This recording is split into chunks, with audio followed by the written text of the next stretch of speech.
Allahumma salli ala al-Mustafa Habibna Muhammad. Bismillah, statement Al-Quran syifa sebagai obat. Apa itu syifa? Itu dulu. Ya, apa itu syifa? Saya ingin selalu bergerak dengan pemahaman yang jelas. Ada ontologi, epistemologi, dan aksiologi. Kita arahkan ke dasarnya dulu, ontologinya. Quran surah ke-17 Al-Isra. Ya, di ayat yang ke-82. Ya, Allah memberikan statement tentang syifa di situ. Ya, paling kiri agak ke tengah sedikit. Wa nunazzilu minal Qur'ani ma huwa syifaa'un wa rahmatul lil mu'minin wa la yazidul zalimina illa khasara. Wa nunazzilu minal Qur'an, dan kami turunkan dari ayat-ayat Quran itu, minnya tab'id, menunjuk pada sebagian. Jadi nanti ayat Quran itu punya banyak keutamaan. Setiap ayatnya itu keutamaan pedomannya ke A, keistimewaannya bisa A, nanti yang lain bisa B, bisa C. Ada terkait dengan penyakit, ada terkait dengan kesuksesan, ada terkait dengan karir, dengan macam-macam. Ya, itu bimbingan yang kompleks dan sangat luas. Nah, ada sebagian ayat Quran itu yang ayatnya memberi petunjuk langsung berfungsi sebagai syifa. Ya. Wa rahmatul lil mu'minin, ada ayat lain berfungsi sebagai rahmat. Tapi ingat, lil mu'minin, bagi orang-orang yang yakin, tanpa ragu. Jadi kalau kita ingin berinteraksi dengan Al-Quran, kaidah pertamanya jangan pernah ragu. Ya, Quran surah kedua ayat 2. Dzalikal kitabu la raiba fi. Semua isi Al-Quran akan jadi petunjuk hudan lil muttaqin, bagi orang takwa, syaratnya la raiba fi. Jangan ragukan sedikit pun. Anda ragu, Anda tidak mendapat manfaatnya. Oke, sekarang kita kembali. Apa itu syifa? Syifa sering diterjemahkan dengan obat. Ya, penawar. Syifa sesungguhnya punya arti yang lebih luas.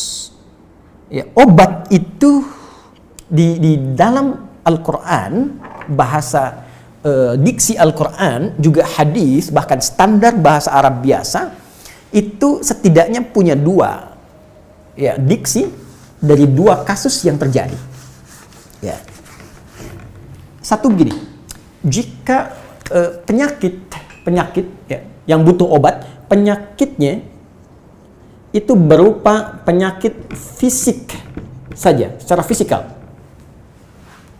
Misal, saya katakan misalnya sakit gigi, fisik ya, fisik saya yang kena. Kemudian sakit perut, sakit kepala. Itu penyakitnya disebut dengan daun. Daun. Oke?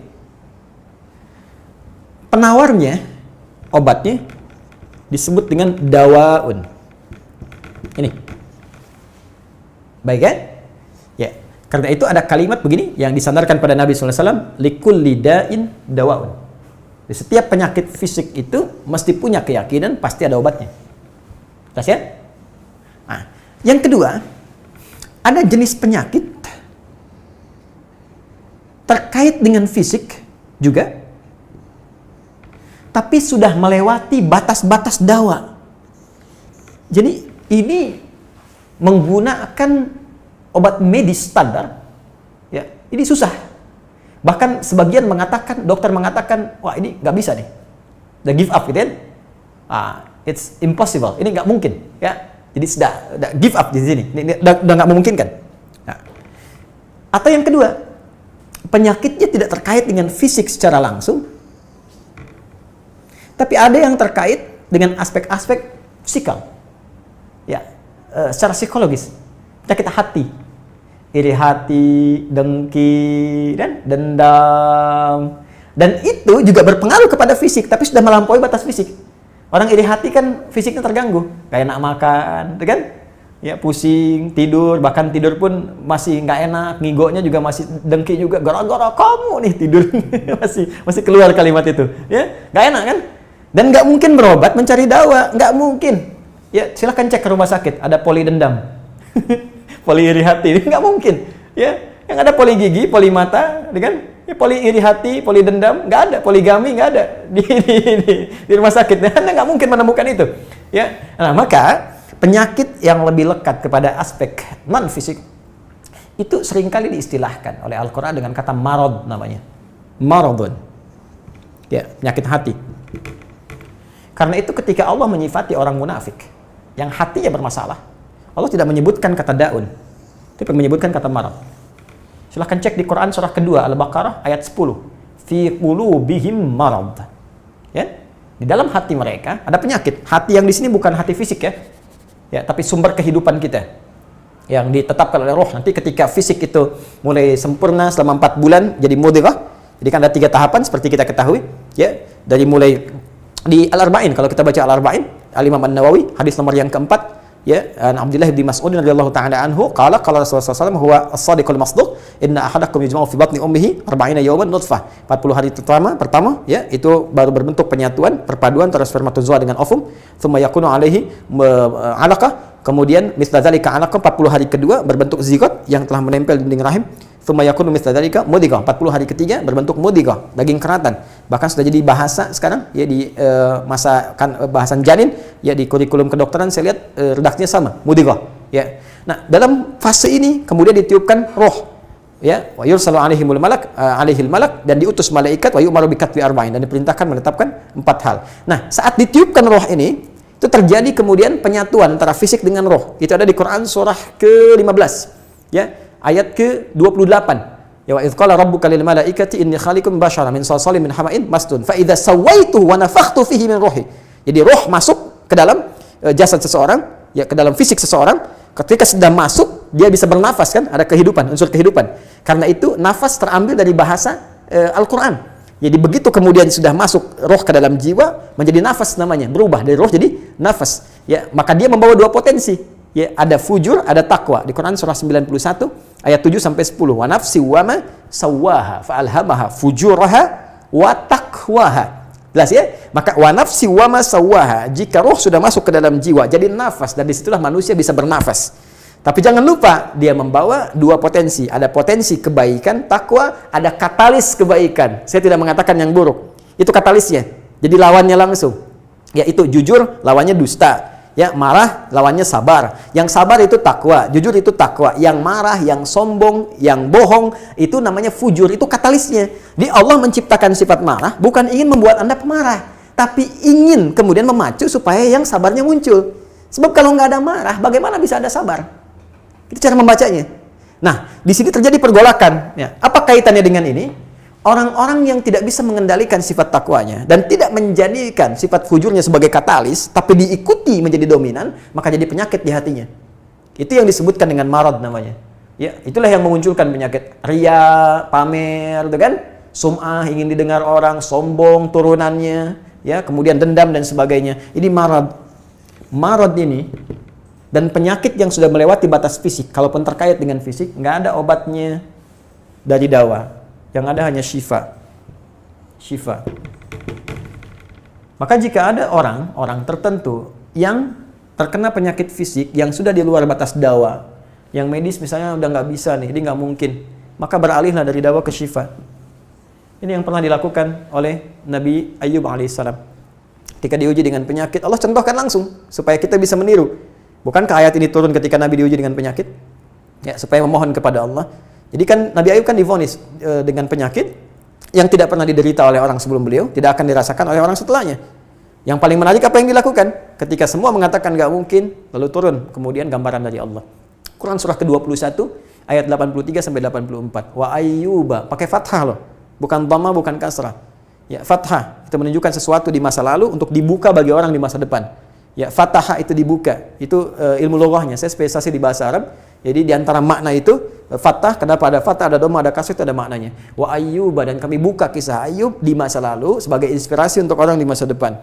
Idnada rabbahu anni masanni yadhurru wa anta arhamur rahimin. Ketika beliau mulai meninggalkan opini manusia dan mulai kembali kepada Allah dengan sangat kuat untuk spesifik memohon kesembuhannya.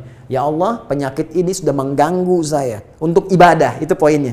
Untuk ibadah. Jadi ternyata kalau ingin disembuhkan dengan cepat, arahkan kesembuhan itu untuk niat kita beribadah. Kalau cuma pengen sembuh saja, jangankan Anda yang belum beriman pun kalau sakit pengen sembuh. Terus Anda tujuannya apa dari kesembuhan itu? Kalau cuma pengen minta dunia, apa dengan sakit belum cukup menjadikan Anda ingat Allah? Maka arahkan permohonan itu untuk kesembuhan supaya punya niat ibadah. Ya Allah, saya pengen sholat lagi. Ya Allah, saya pengen ke masjid lagi, pengen tahajud lagi. Mohon ya Allah, penyakit ini sudah mengganggu saya tahajud, saya pengen sholat lagi. Wa anta arhamur rahimin, sedangkan engkau yang paling sayang kepada saya. Kalau yang maha penyayang saja tidak menyembuhkan saya, kepada siapa lagi saya mesti memohon?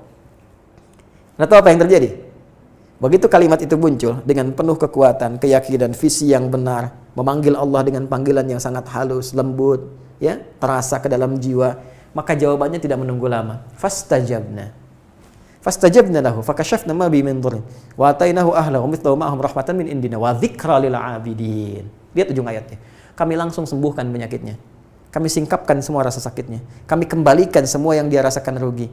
Biaya obatnya diganti dengan rezeki yang lain, kesulitannya dihilangkan, datangkan dengan yang lebih baik. Dan yang paling dahsyat, lihat ujung ayatnya. Wa dzikra lil 'abidin. Kami jadikan inspirasi, pengingat bagi hamba-hamba Allah yang soleh, yang diuji dengan penyakit yang serupa, maka amalkan amalan Ayub untuk mencari syifa. Ya, maka ini ikhtiarnya. Termasuk syifa, bisa mengobati penyakit hati. Nah, lalu sekarang apa terapannya? Karena disebutkan ada ayat-ayat Quran berfokus sebagai syifa. Ya, ini yang digunakan sebagai zikir diantaranya. Apa itu? Tadi saya sampaikan Al-Fatihah. Ya, itu lengkap. Al-Fatihah itu disebut syafiyah, surah syafiyah, surat penyembuh. Silakan Anda buka semua kitab tafsir. Di antara fadilah surah Al-Fatihah, kisah pertamanya adalah kisah seorang kepala suku di Arab yang digigit kalajengking. Bayangkan, kalajengking Arab pada saat itu. Ya, dan sudah kena racun dan sulit, orang semua sudah give up, ini nggak mungkin. Ya, apa yang terjadi? Ditemukan sahabat Nabi, secara singkat diketahui, ditanya ada yang bisa menyembuhkan, mereka berkata Allah yang menyembuhkan, tapi kami bisa berikhtiar.